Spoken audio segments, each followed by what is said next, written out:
Hello, and welcome to Every Persona Explained, where we take a look at the origin and representation of every persona. And today, we're talking about Mothman. Mothman is a cryptid from the United States, specifically from the town of Point Pleasant in the state of West Virginia.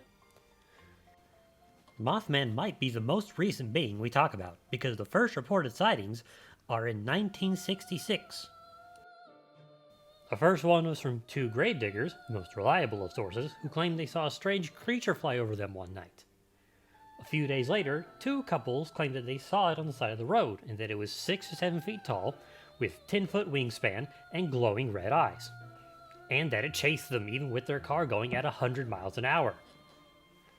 Reports of Mothman continued until December of 1967, just over a year later, when the Silver Bridge, a suspension bridge over the Ohio River, collapsed, killing 46 people. Afterwards, Mothman was said to have been a harbinger of misfortune, showing up to warn people of the disaster of the bridge collapse. Kinda like an Absol. While there have been sporadic sightings since then, the Mothman heyday has passed. But that hasn't stopped Point Pleasant from monetizing the absolute hell out of him. There are statues, a museum, and even a festival, all devoted to this man. This leaves us with the burning question of what was, or is, Mothman.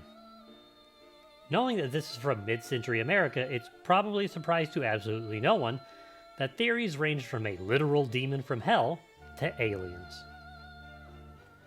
One story stated that since some of the early sightings were near a decommissioned government facility, Mothman was some kind of government experiment that had broken loose. As fun as those theories are, the reality is much less interesting.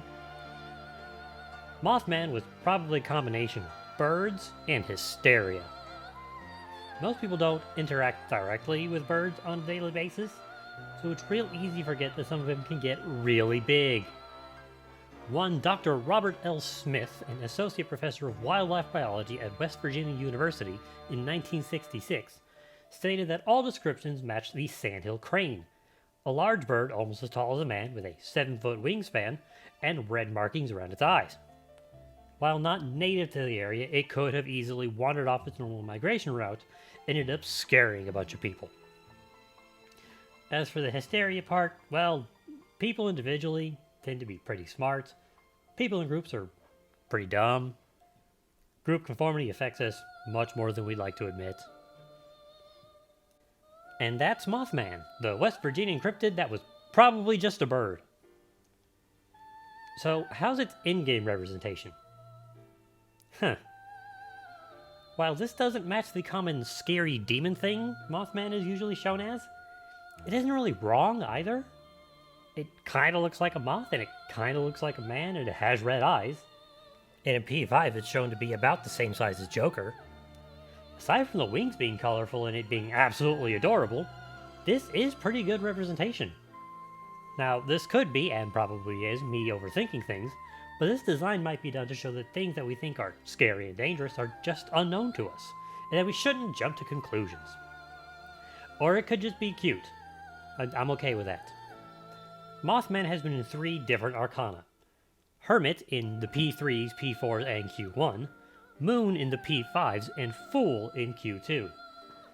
Now, Mothman doesn't really have characteristics, so all of these connections are going to be pretty shallow, but we'll work with what we have. Hermit makes sense, a seemingly solitary creature that lives outside of society. Moon also works, as most sightings occurred at night, and the Moon card can mean danger, going along with the belief that Mothman was a warning sign about the Silver Bridge collapse. The Fool seems the least fitting one, representing things like beginnings and innocence. Wikipedia does state that the Fool can also mean mania, which would fit well as he caused quite a bit of that. But that seems pretty different than most of the other meanings. His moveset is kinda all over the place. Mothman was basically a blank slate that they could give whatever they wanted, and apparently they wanted him to have electric moves. Every instance has some kind of electric move, except for Q2. In P3 he also gets a couple of break moves and Megiddo for some reason, but he also gets a couple of status moves, including Eerie Sound, which has a chance to cause the distress ailment. In my opinion, this is the best move he gets in terms of representation, as it would be quite distressing being chased by a giant flying creature. P4 gives him more electric moves and rage moves. Q1 mixes it up with wind and curse moves and also poison. P5 trades out the elemental moves in exchange for Skullcracker, his first physical move, and Tentarafu and Makajamon, Confusion and Forget. And in Q2 he becomes a support persona with 3 passive moves and 1 healing move, and that's it. Strikers, he gets an almighty move again, so that's neat, I guess. Its trait is Static Electricity, giving it a boost to shock chance. When itemized, it gives a skill card for Skullcracker or Mind Slice under the alarm. And its shadow name is Vampire Moth, which feeds into the scary demon aesthetic that it sometimes has. Most of these don't give good representation. That's a decent trait for its moveset. Overall, it's got some decent representation, in looks at least. Just be careful around bridges with this guy in your party. Thank you very much for watching. Did I leave anything out? Did I get anything wrong? Let me know in the comments down below. Don't forget to subscribe, and I'll see you next time on Every Persona Explained.